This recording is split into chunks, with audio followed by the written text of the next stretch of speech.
This is the Wonderfully Made podcast, and I'm your host, Fifi Buchanan. On this show, I share personal experiences, narrate stories I've written to reveal truths about life and the human experience. I also share lifestyle improvement tips in bite-sized episodes, so you can listen during your commute, in the office, or in the comfort of your own home. My desire is that every time you listen, you are reminded that you are wonderfully made. If you've lived for any length of time, by now you know when it comes to health and wellness, the trends are ever-changing. 1 minute, coffee is bad. The next minute is good. Next, you're supposed to add butter to your coffee, then it's no sugar, and you're supposed to drink it black, have it in the morning, have it in the afternoon, and so forth. A lot of the wellness advice starts to sound like noise, as there are so many conflicting opinions and everyone who is sharing seems so confident. Even as a longtime wellness enthusiast, there are times when I get so overwhelmed and I feel like I'm not sure what to do regarding what I eat, how much water to drink, what type of exercise is best. What I'm learning is that being in this information age means working overtime to understand how to listen to my heart, mind, and body and shut out the noise around me, telling me what is best for me. I believe God designed us with a very advanced and intricate system of signals and alarms made of things like pain, our perception of energy levels, and just an overall feeling of well-being that helps us to know whether or not we are okay. I hope by the end of this episode, you will have learned some tips for tuning into your body when it comes to food. Now, I titled this episode Foods Your Body Loves because it is also the title of my latest digital cookbook, and it has some of my favorite recipes that have worked for me over time, even on days when I really don't have much of an appetite, but I know I need to eat. I think what goes wrong when it comes to food is the way so many of us have been taught, whether directly or indirectly, that there are foods that are good and there are foods that are bad, and there's not really a gray area. Now, you might be listening and thinking, oh no, there are some foods that are objectively bad. No one on earth needs to be, for instance, eating a deep fried pickle ever. And I get it. And while it may not be for you or me, there might be someone out there that just wants the thrill of that particular experience, if even just once. And that's their right, especially if that experience brings them joy. Now, there are 3 main issues I want to touch on. I think the first issue around food and wellness is the assumption that someone's weight or scale alone can tell the most accurate story about what their diet is and what their overall health is. The second issue around food and wellness is the ever-changing trends where it is recommended that people go on special diets to achieve weight loss results without looking at other prevailing factors that are indicators of health, such as cholesterol, blood pressure, mental health, amount of sleep, and so forth. And last but not least, one big issue with food is the suggestion of abandoning deeply important cultural foods due to the assumption that many foods around the world are inherently unhealthy, especially those with lots of flavor. On the issue of our physical appearance, I get really heated about this one. I am tired of body shaming and fat phobia and the prejudice of the medical and wellness industry and all the lying of health and wellness coaches where they tell you to do this or that to achieve a particular body type. Oh my gosh, do you guys remember flat tummy tea? An absolute mess. Your gut health is more important than whether or not your tummy is actually flat. Not everyone is going to have a thigh gap, and you aren't automatically more healthy if you do. You cannot assume a person eats chips and soda all day just because they weigh more than 110 pounds.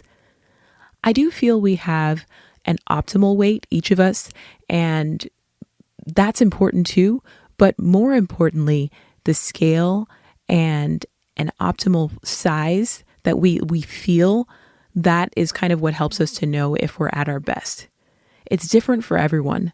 It's been proven time and time again, although it's still used, that the BMI concept was completely limited and racially biased when created. It does not take into consideration the variation in muscle mass and bone density by race and ethnicity. What does matter are a number of factors, many of which have nothing to do with the scale or even the tape measure. So here's some questions to ask yourself. How are my energy levels? When is the last time I had a headache or a cold or any sort of persistent pain? Am I experiencing any difficulty digesting food? On a scale from 1 to 10, what score would I give my sleeping habits currently? How easily am I able to perform typical daily activities without pain or discomfort? How often am I needing painkillers, stimulants, or other over-the-counter supplements and drugs just to get through the day? And maybe these questions don't tap into your specific situation, but please adjust accordingly. And nothing about those questions is supposed to make you feel guilt or shame. There are lots of conditions that require us to take medication on a daily basis to maintain our overall health, but it's good to assess where we're at, especially regarding pain and sickness. I do think there are things outside of the scale in our physical appearance that can tell us a story. There are ways our hair and nails will look when we have certain vitamin deficiencies. There are obvious signs in our face when something is going on with our thyroid. Changes in even how fast we move or respond based on our overall well-being. So it's so important to tap into those non-scale indicators. And what you will likely find is if you do happen to have lost or gained weight really suddenly, those additional factors may give you some very important clues as to what is going on. I also want to say this.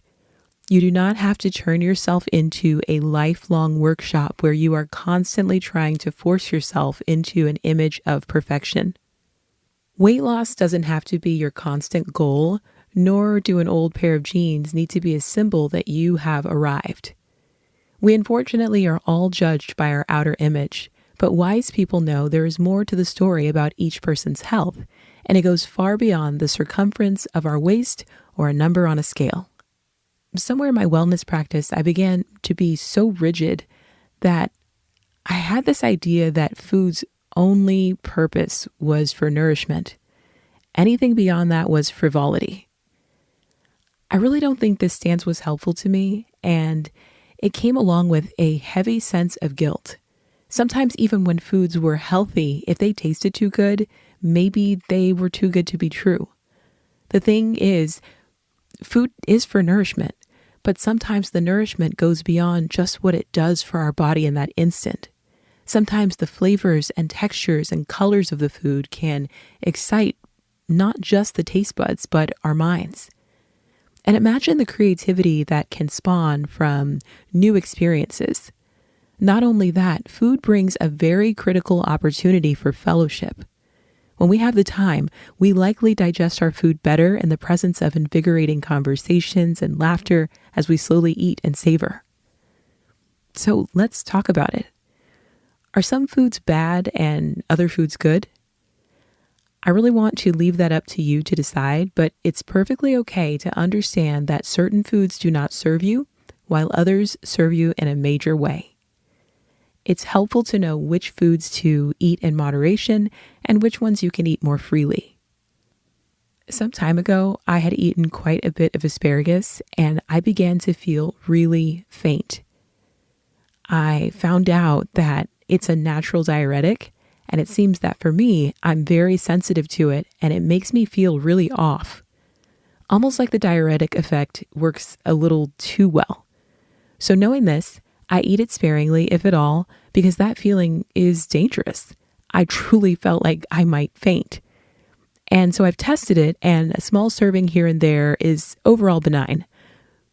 But when you think of foods that are good and foods that are bad, are there ones that give you a ton of energy or that you know really help with your fiber intake and you digest them well and you don't really have too much bloating or gas? Or are there ones, on the other hand, that you notice you always end up with your skin breaking out or you have some sort of allergic reaction? Think about it. There might also be some foods that you don't care for, and that might also be connected to your digestive sensitivities. Sometimes our body is really telling us a story. I've also learned there are ways to make a food even better. So an example is I love smoothies. And honestly, the right fruit and veggie combinations, these smoothies really feel like such a treat. So right now I've been on a passion fruit kick and I love that like tart floral taste that just reminds me of being in the tropics. So I will use that as my base flavor.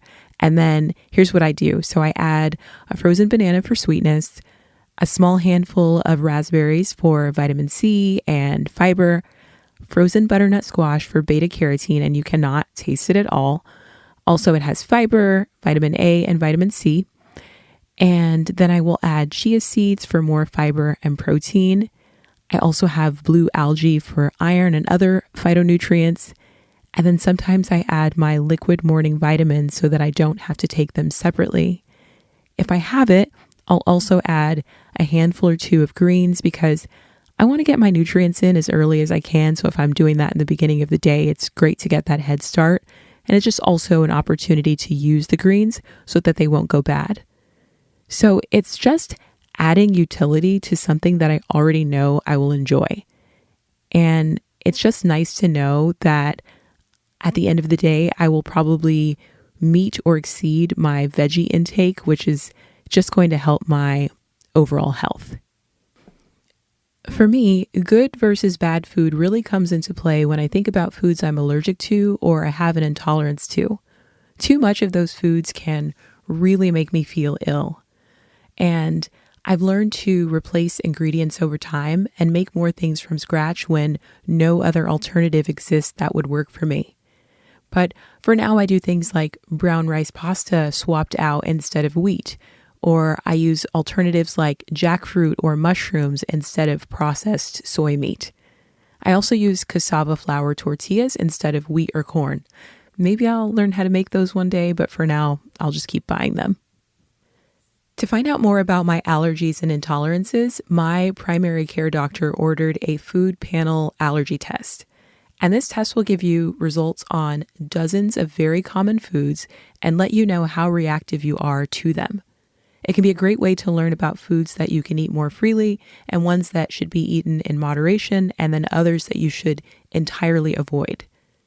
Food truly is medicine, so I feel empowered when I look into foods that can help me with different things. And, if I'm ailing in some way, it's really exciting to be able to look online and then start applying that knowledge to the way I prepare food and the way I cook. When I wrote the book, Foods Your Body Loves, I was thinking about how I have simplified some of my eating habits. I used to be so caught in indecision because I didn't want to feel sick when I ate, and I also was worried about falling off track for my progress. And so it was just this huge source of anxiety. When I finally came up with these recipes, I was excited to find things that can work for me without just feeling awful all the time. In my book, the recipes are calling for real and whole ingredients. And I've also developed the recipe to just feel like less of a chore and more of a treat. So you can look up Foods Your Body Loves on Amazon or click in the show notes below and you can find the direct link. So my last point is about the cultural connection and food. There are so many printable meal plans out there on the internet. I feel like I've read nearly half of them. And the amount of times I see barely seasoned food like baked chicken, boiled eggs, a high protein powder that's usually very expensive, cottage cheese added to a meal, rice cakes instead of bread. It's just very repetitive and a lot of it just doesn't really seem appetizing. Now, if you find these things delicious, then that works for you. That's awesome. But I feel like there are a lot of people out there who are just trying to make them work so they can get results. But then because it is so lacking in flavor, then it's really hard to stick to it, which would then get in the way of maintaining those results. I think without directly saying it, a lot of people in the wellness space are implying that food is inherently unhealthy when they consider it like ethnic food. And the same people then dedicate themselves to making a healthier version of that ethnic food, which often lacks the traditional techniques of preparation, and then the flavor doesn't end up being as rich. Sometimes the texture is not right. Not to mention the longer cooking methods for lots of cultural food is what lends it to being easier to digest.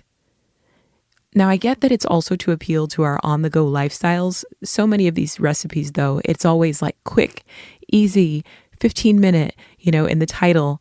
And, I guess a lot of us probably don't have 3 to 4 hours every single day for cooking.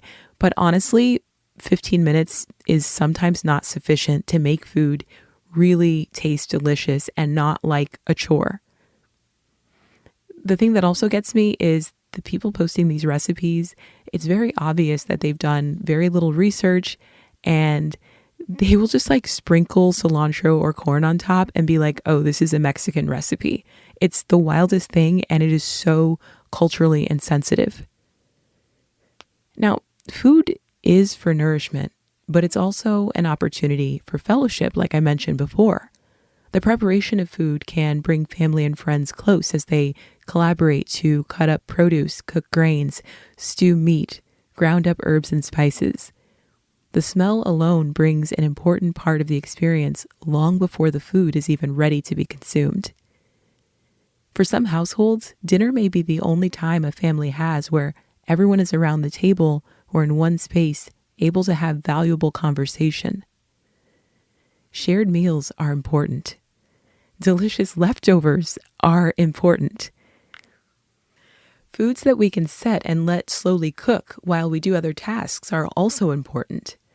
Seasoned food does not mean high sodium. Carbohydrates and fat can be eaten in a balanced diet and are not automatically bad. Lots of cultures eat an abundance of rice and do not have adverse effects.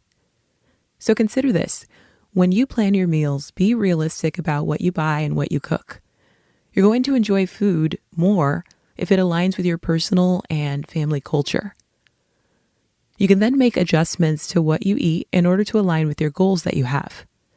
An example would be my love of pasta. Growing up, my mom's spaghetti was one of my favorite comfort meals. I never even really noticed that she put zucchini and sometimes other veggies into the pasta sauce, but it worked really well, and it added additional portions of veggies to our meal on top of the salads that she would give us. So now, when I make my pasta sauce, I do the same thing, but my vegetarian version of it may also contain mushrooms or something like that. And then for the noodles, instead of the wheat noodles that I ate for so many years growing up, I typically always use brown rice pasta. It's just easier for me to digest. So I've found a way to have my familiar comfort meal, but to enjoy it in a way that does not cause me discomfort later. I think it is super important to be curious and to experiment with food. See what time of day works best for you for your heaviest meal. See if intermittent fasting is best for you, or if it's best to eat within an hour of waking up. Find out if coffee is okay for you, or if it's best to avoid coffee altogether, maybe even avoiding caffeine altogether.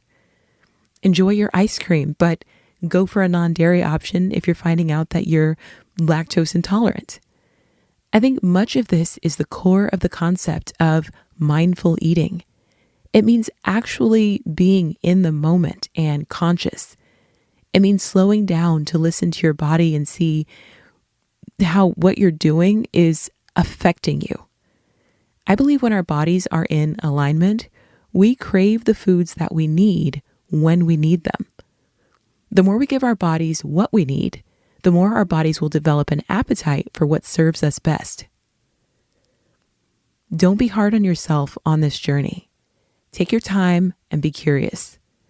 Try not to use exercise or under-eating as a punishment following the days when you feel like you may have gone too far. Remember to thank your body for carrying you as far as it has. Try to set goals outside of what you see on the scale, like reducing pain and inflammation, getting better quality of sleep, or managing long-term and chronic illnesses you may be facing. As a reminder, your individualized health is just that, individualized. So the healthiest version of you, where you are feeling better than you have ever felt, may be far different from the next person, and that's okay. Foods your body loves, to me, is anything that adds in some way to your overall well-being, and even better, if it can improve the quality of your life with time. Thanks for listening.